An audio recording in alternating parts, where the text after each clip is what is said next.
Alors bonjour, je voulais faire un petit retour vidéo sur la droite de régression avec la méthode médiane-médiane. D'abord parce que j'ai fait une erreur en la présentant dans le cours la première fois, puis aussi pour vous permettre de justement revisiter les étapes qui sont nécessaires pour trouver cette droite de régression-là. Donc, on part du tableau suivant. C'est un des numéros que je vous avais donné à faire. C'était en lien avec la droite de Mayer, mais on peut utiliser cette distribution-là pour essayer de faire une droite de régression avec la méthode médiane-médiane.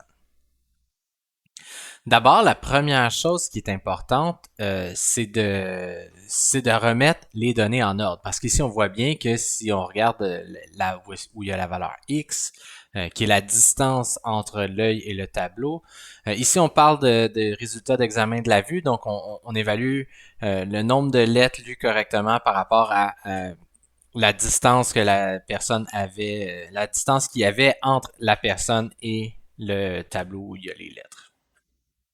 Et donc, la distance va être notre variable indépendante. Le nombre de lettres, c'est notre variable dépendante. On croit qu'il y a un lien entre le nombre de lettres et la distance. Évidemment, il y en a probablement un. Puis, c'est ça. On va évaluer la droite de régression pour cette distribution-là. Donc, d'abord, on remet les nombres en ordre.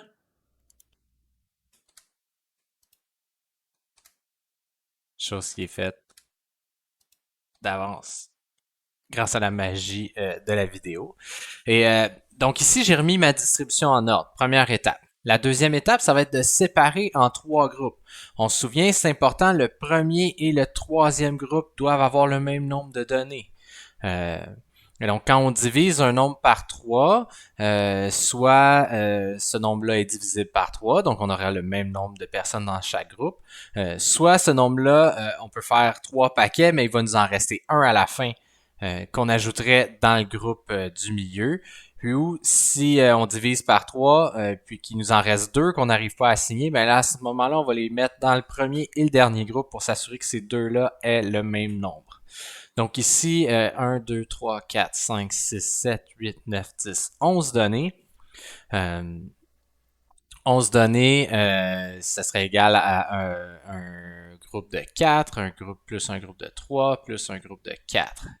Euh, ou sinon, on peut voir ça comme si on divisait en trois groupes de 3, 3, 3. Il nous en reste 2. Reste 2.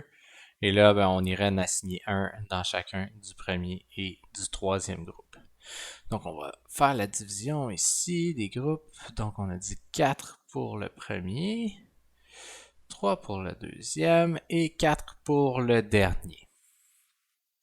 Une fois que ça c'est fait, on va essayer de trouver les coordonnées pour nos points P1, qui est la médiane des X et la médiane des Y, P du premier groupe, P2, médiane des X, médiane des Y du deuxième groupe, et P3, qui est la médiane des X et la médiane des Y du deuxième groupe. Donc ici, on a 4 données. Les données sont placées en ordre. Donc, on va pouvoir faire tout simplement trouver le nombre entre les deux du milieu, ou la moyenne entre les deux du milieu. Alors ici, 4,5 plus 5 sur 2 égale 4,75. Notre première coordonnée, son x va être 4,75. Point virgule parce qu'on a des nombres à virgule. Ici, on refait le même principe. 20 plus 17 divisé par 2 va nous donner 18,5. 18,5, la coordonnée de notre premier point. Ensuite, on va chercher la coordonnée du deuxième point. Ici, il y a 3 données dans ce groupe-là, donc on prend celle du milieu. 6. Puis c'est ici que j'avais fait une erreur. C'est très important de remettre en ordre les Y dans un groupe si jamais les Y sont pas dans le bon ordre. Donc ici, on voit 11, 15, 10. Ça va en ordre décroissant dans les Y, donc on a les 20, 17, 12. Mais dans ce groupe-là, on devrait les réorganiser comme étant 15, 11, 10 avant de choisir notre médiane, qui ici va être 11. Et même chose pour le dernier, 7,5 plus 8 sur 2 va être égal à 7,75. 9 plus 5 sur 2 va être égal à 7. Donc la coordonnée de notre point 3 va être 7,75, 7. Et ensuite, c'est comme je l'avais montré en classe, on va devoir trouver la coordonnée du point PM. Et donc, PM, ces coordonnées, ça va être la moyenne des X et la moyenne des Y. La moyenne des X pour son X, la moyenne des Y pour son Y. Et donc ici, le X va être égal à 4,75 plus 6 plus 7,75. Je vais me laisser un peu plus d'espace. Divisé par 3. Puis ça nous donne 6,16 périodique. Le Y va être égal à 18,5 plus 11 plus 7. Tout ça divisé par 3.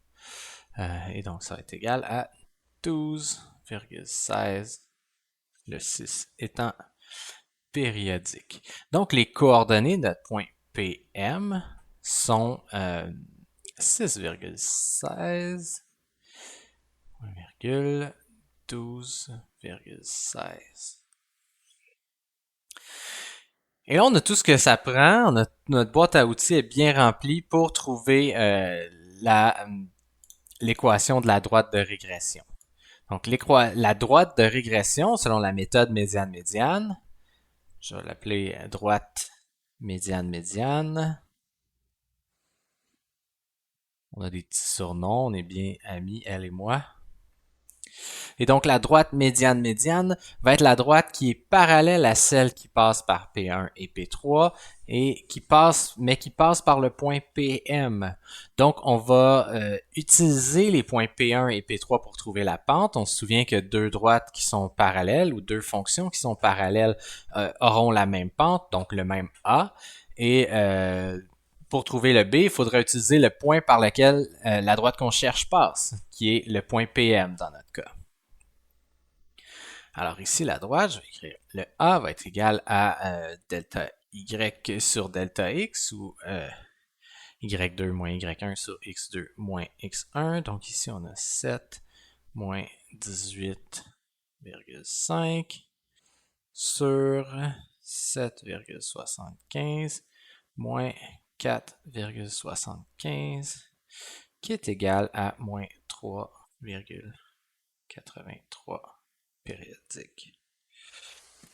Ensuite, on va chercher le B en utilisant le point PM. Ici, vous pouvez remarquer que pour le A, j'utilise le égal entre le A et le calcul. Parce que le A est effectivement égal à ça.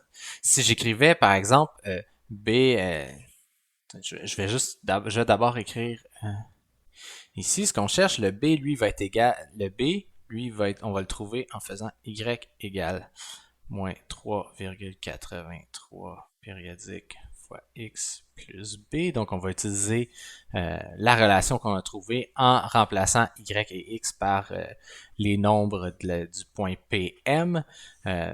Mais le B n'est pas égal au Y. Le B n'est pas égal... c'est juste que pour trouver le B, on va utiliser cette formule-là. Alors, d'où la distinction entre le égal que je place ici, qui est littéralement le calcul pour trouver A, alors qu'ici, l'égalité comprend le B, mais ne va pas trouver la valeur du B nécessairement. Voilà.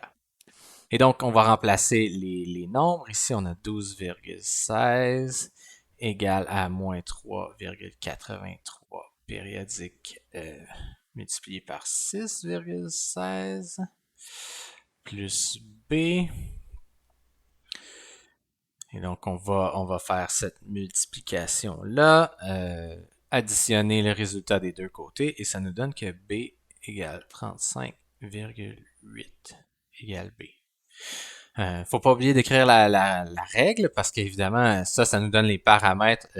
C'est sûr que je peux déduire ce que vous avez trouvé, mais c'est important d'écrire que la règle finalement, la droite médiane, euh, va être la suivante. Y égale moins 3,83 périodique x plus 35,8. Et ça, c'est la réponse qu'on cherche. Ensuite, je vais prendre un petit moment pour aller... je vais la recopier parce que je vais en avoir besoin. Je vais aller voir la question D qui était jointe à ce tableau-là. Et donc, à l'aide de l'équation de la droite de Mayer, dans ce cas-ci la médiane, mais peu importe, estime le nombre de lettres lues correctement par une personne située à 4 mètres ou à 10 mètres du tableau. Alors, le D, on peut faire ici, je vais juste mettre la règle. Le D, on cherche 4 mètres et on cherche 10 mètres. Alors, pour trouver ce type de réponse-là, on va devoir remplacer le X dans notre équation par la valeur qu'on cherche. Donc, commençons par le 4 mètres. Donc, Y égale moins 3,83 périodique multiplié par 4 plus 35,8. Et donc ici, moins 3,83 fois 4 plus 35,8.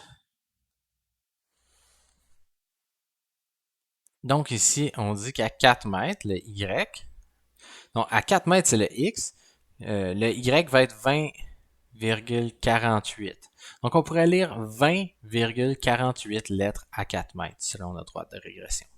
Mais dans ce contexte-ci, puis à chaque fois qu'il y a un contexte, il faut toujours se questionner sur est-ce que ça fait du sens? Est-ce qu'on peut lire 0.48 lettres? Ça fait pas nécessairement de sens de lire 0.48 lettres. Alors, une réponse qu'on pourrait dire à une question, qu'on pourrait donner à une question comme ça serait, disons, entre 20 et 21 lettres. C'est plus proche de 20, mais à 20,48, ça va être entre les deux. C'est soit un, soit l'autre, parce qu'on ne peut pas lire 0.48 lettres. Répétons l'expérience pour 10 mètres maintenant. Moins 3,83 périodique multiplié par 10 plus 35,8. Et donc, on a moins 38,3 plus 35,8. Et donc ici, notre Y est égal à moins 2,5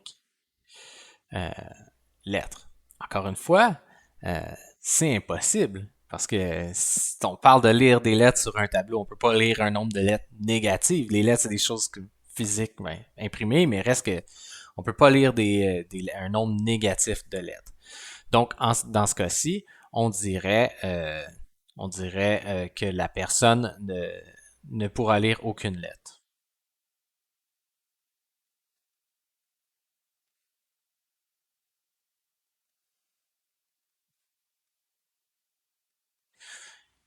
Et donc voilà, c'est ce que je voulais vous montrer. Je voulais surtout insister sur le fait qu'il faut réorganiser les Y. Je m'étais questionné pendant qu'on le faisait en classe parce que ce détail-là m'échappait. Puis dans la première fois que je l'ai présenté, je me suis trompé. Alors je voulais vraiment revenir là-dessus.